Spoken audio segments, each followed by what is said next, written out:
Question 5 is a pretty straightforward question. It says, if 3x squared plus 10x minus 8 is equal to 0, what are the two solutions? So first thing I want to do is I want to classify and identify that this is a quadratic equation based on the fact that the largest exponent is an x squared. So I start thinking of the ways that I can solve quadratics. Probably the two most popular ways of doing that would be by factoring or by using your quadratic formula. There are other techniques out there that are available as well. So I typically will give factoring the first shot at it.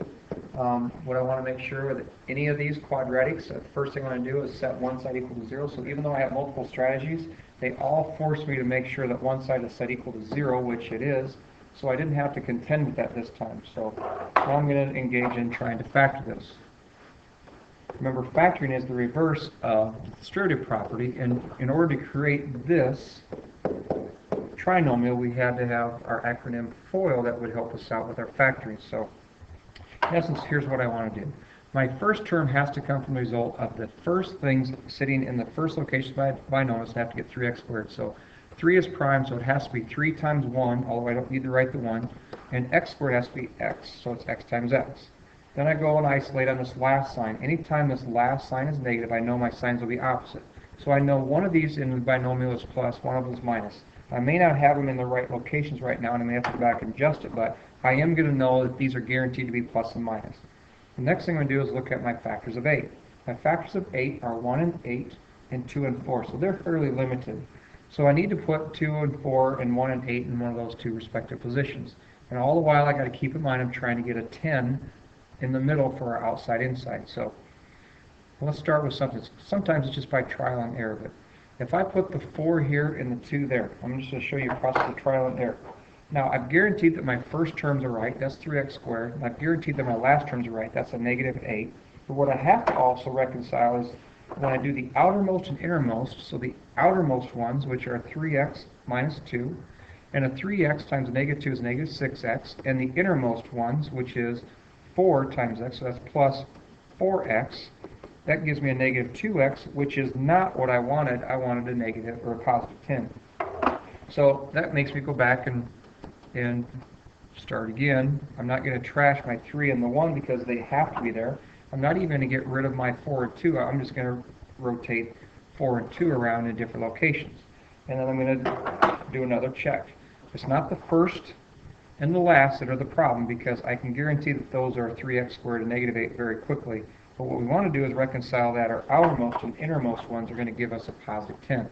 So now I'm looking at this. I've got 3x times negative 4 is a negative 12x, and 2x times 1x is, or 2 times 1x is 2x, which gives me a negative 10x.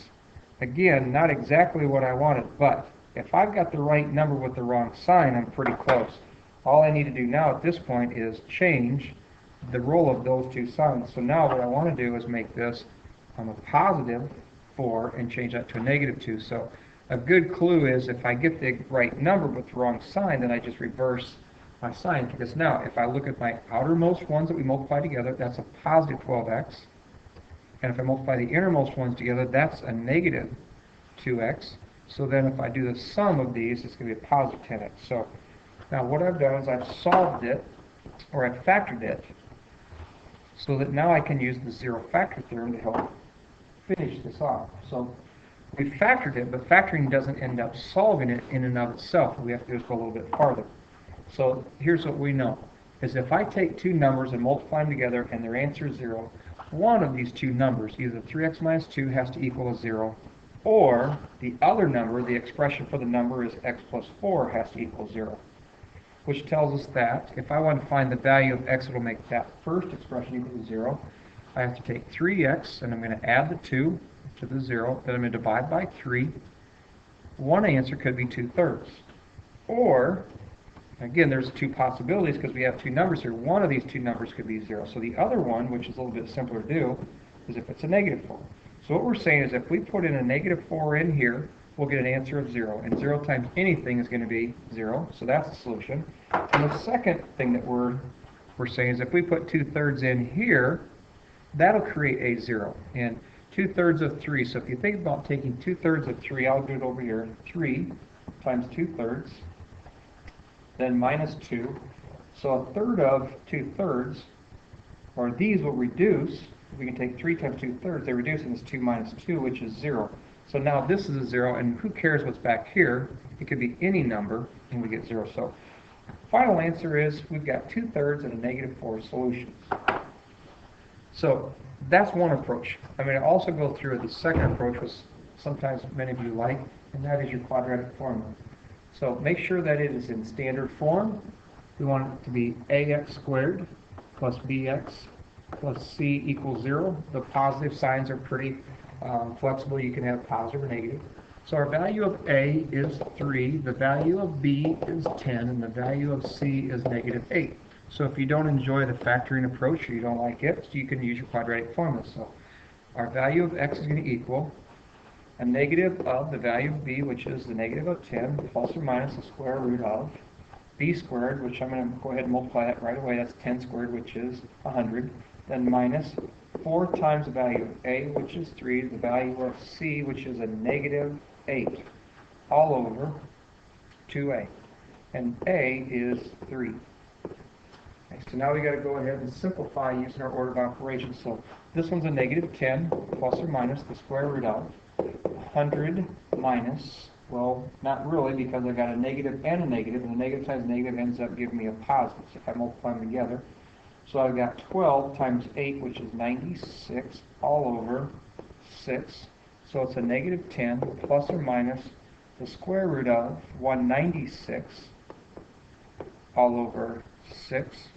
And the square root of 196, so if you weren't certain what the square root of 196 is, you can enlist a little technology, and you could put in here 1 second square root of 196, and then you can get your result.